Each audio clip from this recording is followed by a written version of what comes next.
for the urban poor using human urine as the fertilizer.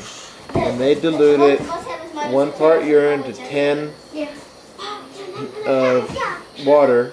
Yeah. Right? And they're growing in these plastic buckets. Really? and start with no actual soil to start with. They're creating their own soil. They get vegetable clippings.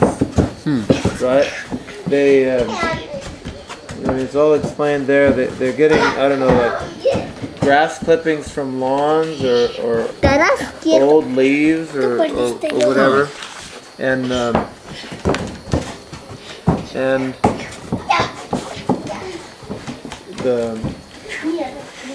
the plastic buckets are made in such a way that there's a water reservoir at the bottom, so they're never really drying out, and it's just really interesting. And they've gotten really big, a lot of production of lots of different vegetables, including chili peppers and mandatory in Mexico. Yeah, right. All kinds of things. No les voy a volver a decir. And yeah, so that's really neat. Awesome. On sanitation, what do you think would have to be done for the shuar or the shuar to become to wean themselves off the surrounding wildlife to give it hope for biodiversity? I mean, that's a really interesting question, because to a large degree, the hunting is sustainable. Depending on the species. I mean, like the best meat that you can have, and I don't know if you eat meat, but if you were to eat meat, the best meat you could have, they'll offer you out there, it's called wanta. It's like the second largest rodent in the world, and you just can't hunt them out really. That even in Esmeraldas province,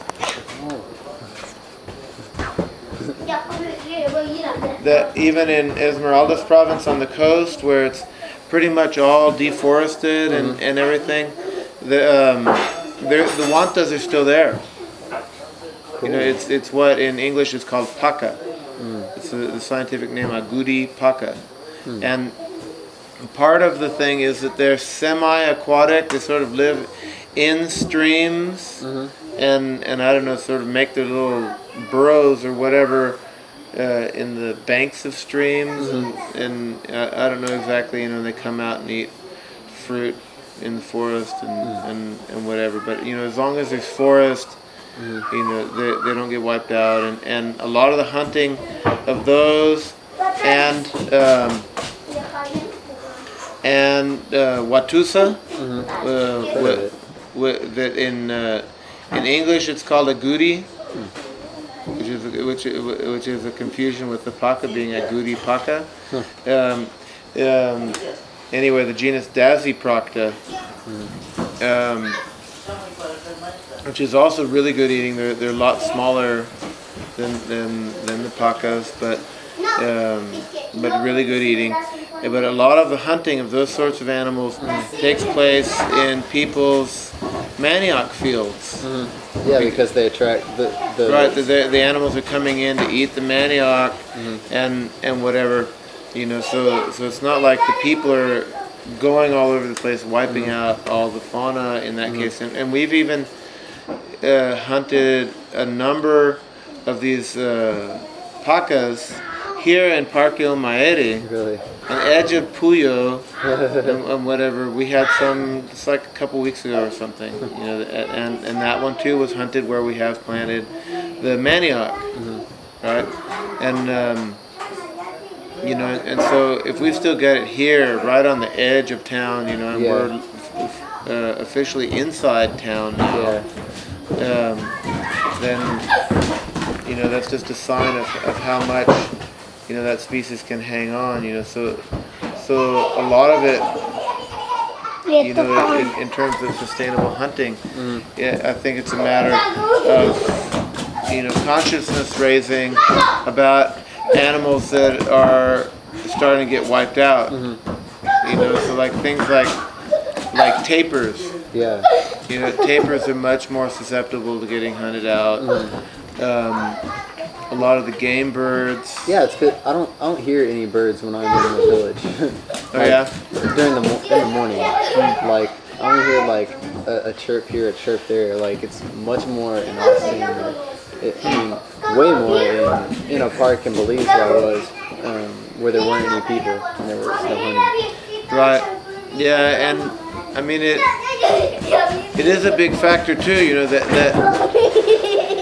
the shuar value game meat so much. You know, it's like it's an integral part of their way of life and their interaction with the natural world and everything. That, you know, if you were to tell them, you know, to stop eating game meat, would be like telling them to stop breathing, you know, or to stop being shuar, you know,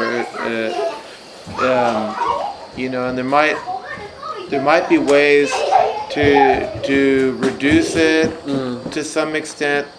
You know, one thing that I've thought about, which would be really interesting, and I'd like to do here at some point, is get tempeh being, you know, traditional shuar are, you know, really into the nutritional value and the spiritual value of all these different foods, and they have an incredibly diverse diet traditionally. You know, where they're eating all these different frogs and insects and everything, much more than other groups. You know, and they just know, you know, that even if it's a poisonous frog, they know how to prepare it so it's not poisonous. You know, and a lot of times, you know, these are frogs that, you know, each frog has, you know, it's like a spoonful of meat, and that's it. You know, whatever. But, you know, they highly value it, you know, not, you know, because they're going to compare, you know, to an equal amount of beef on the plate or whatever. You know, they just value, you know, eating that frog. Because it's part of their superhuman garden of forest. Yeah, to a certain extent, and sort of, you know, very old, long tradition with respect to nutrition, right? And they're getting all kinds of different things from these different species and everything.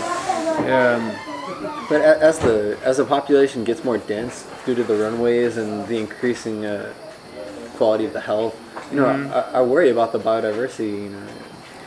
Right, you know, and that is a big point, because traditionally they weren't in concentrated settlements, but they were all spread out into the woods and everything. And now, like you say, because of the landing strips and everything, there maybe a new gardening plan was implemented, and you know, with peceras, that it could catch on, or like. Sure, you know, I think peceras is a big thing to promote, and especially, you know, if it's being managed in self-sustaining manner, you know, that a lot of times people have to keep buying the fry, right, to feed the baby fish to restock the ponds all the time, and so that wouldn't be feasible out there, you know, and I'm pretty sure that at least with tilapia and whatever, it's just a matter of managing the ponds the right way so that they reproduce, and I guess, I don't know, you know, it's all very technical. What would they be fed? They can get fed leaves. It's like, for example, the papachina, that people eat the roots. The leaves are good food for fish and different things, and